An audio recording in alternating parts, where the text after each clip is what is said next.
बांझ माँ। कॉलबेल की आवाज सुनकर जैसे ही सुबह सुबह शांतनु ने दरवाजा खोला, सामने एक पुराने से ब्रीफकेस लिए गांव के मास्टर जी और उनकी बीमार पत्नी खड़ी थी। मास्टर जी ने चेहरे के हाव भाव से पता लग गया था कि उन्हें सामने देख शांतनु को जरा सी भी खुशी का एहसास ना हुआ है। जबरदस्ती चेहरे पर मुस्कुराहट लाने की कोशिश करते हुए बोला, अरे सर, आप दोनों बिना बताए कुछ अचानक से चले आए, अंदर आइए। मास्टर साहब ब्रीफकेस उठाए अंदर आते हुए बोले, हाँ बेटा, अचानक से ही आना पड़ा। मास्टरनी की बीमार है, तबीयत ठीक नहीं है। पिछले कुछ दिनों से तेज फीवर उतर ही नहीं रहा, काफी कमजोर भी हो गई है। गांव के डॉक्टर ने एम्स दिल्ली में अविलंब दिखाने की सलाह दी। अगर तुम आज ऑफिस से छुट्टी लेकर जरा वहां नंबर लगवाने में मदद कर दो तो। नहीं नहीं, छुट्टी तो ऑफिस से मिलना असंभव सा है, बात काटते हुए शांतनु ने कहा। थोड़ी देर में प्रिया ने भी अनमने ढंग से 2 कप चाय और कुछ बिस्किट उन दोनों बुजुर्गों के सामने टेबल पर रख दी। सान्या सोकर उठी तो मास्टर जी और उनकी पत्नी को देखकर खूब खुशी से चहकती हुई दादा दादी बोलकर उनसे लिपट गई। दरअसल 6 महीने पहले जब शांतनु एक सप्ताह के लिए गांव गया था, तो सान्या ज्यादातर मास्टर जी के घर पे ही खेला करती थी। मास्टर जी निसंतान थे। उनका छोटा सा घर शांतनु के गांव वाले घर घर से बिल्कुल सटा हुआ था। बूढ़े मास्टर साहब खूब सान्या के साथ खेलते और मास्टरनी साहिबा बूढ़ी होने के बावजूद दिन भर कुछ न कुछ बनाकर सान्या को खिलाती रहती थी। बच्चे के साथ वो भी दोनों बच्चे बन गए थे। गांव से दिल्ली वापस लौटते वक्त सान्या खूब रोई। उसके अपने दादा दादी तो थे नहीं, मास्टर जी और मास्टरनी जी में ही सान्या दादा दादी देखती थी।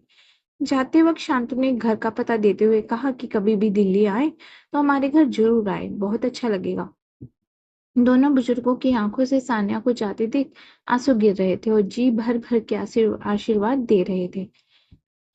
कुल्ला करके जैसे ही मास्टर जी बेसिन के पास आए, प्रिया की आवाज सुनाई दी, क्या जरूरत थी तुम्हें इनको अपना पता देने की? दोपहर को मेरी सहेलियां आती हैं, उन्हें क्या जवाब दूंगी? और सान्या को अंदर ले जाओ, और सान्या को अंदर ले आओ, कहीं बीमार बुढ़िया मास्टरनी की गोद से में बीमार ना पड़ जाए। शांतनु में कहा, मुझे क्या पता था सच में आ जाएंगे, रुको किसी तरह इन्हें यहाँ से टरकाता हूँ। दोनों बुजुर्ग यात्रा से थके हारे और भूखे आए थे।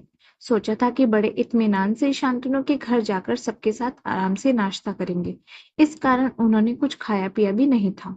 आखिर बचपन में कितनी बार शांतनु ने भी तो हमारे घर खाना खाया है। उन्होंने जैसे अधिकार से उसे उसकी पसंद के घी के आलू पराठे खिलाते थे। इतना बड़ा आदमी बन जाने के बाद भी शांतनु उन्हें वैसे ही पराठे खिलाएगा। सान्या। मम्मी की तेज आवाज सुनकर डरते हुए सान्या अंदर कमरे में चली गई। थोड़ी देर के बाद जैसे ही शांतनु हॉल में उनसे मिलने आए, तो देखा चाय बिस्कुट वैसे के वैसे पड़े हैं और दोनों जा चुके हैं।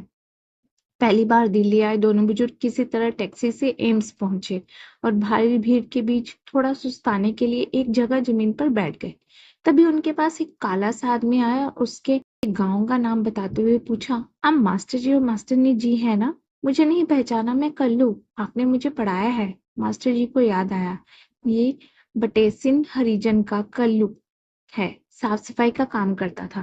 कल्लू को हरिजन होने के कारण स्कूल में आने पर गांव वालों को ऐतराज था, इसलिए मास्टर साहिब शाम को 1 घंटे कल्लू को चुपचाप उसके घर पढ़ाया करते थे। मैं इस अस्पताल में चतुर्थ वर्गीय कर्मचारी हूँ, साफ सफाई की सारी जिम्मेवारी मेरी है।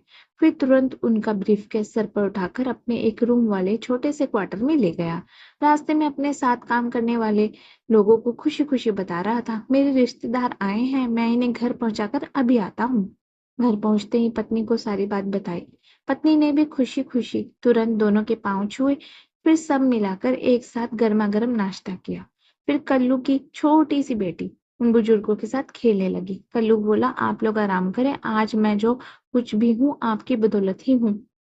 फिर कल्लू अस्पताल में नंबर लगा आया। कल्लू की माँ नहीं थी बचपन से ही। मास्टर ने साहब का नंबर आते ही कल्लू हाथ जोड़कर डॉक्टर से बोला, जरा अच्छे से इनका इलाज करना डॉक्टर साहब, ये मेरी बूढ़ी माई है। सुनकर बूढ़ी माँ की आंखों में आंसू टपक पड़े। बूढ़ी माँ ने आशीर्वाद की झुड़ियां लगाते हुए अपने कांपते हाथ कल्लू के सर पर रख दिए। वो बांझ औरत आज सचमुच माँ बन गई थी। उसे आज बेटा मिल गया था और उस बिन माँ के कल्लू को भी आज माँ मिल गई थी। अगर आपको ये स्टोरी अच्छी लगती है तो प्लीज लाइक एंड सब्सक्राइब करें।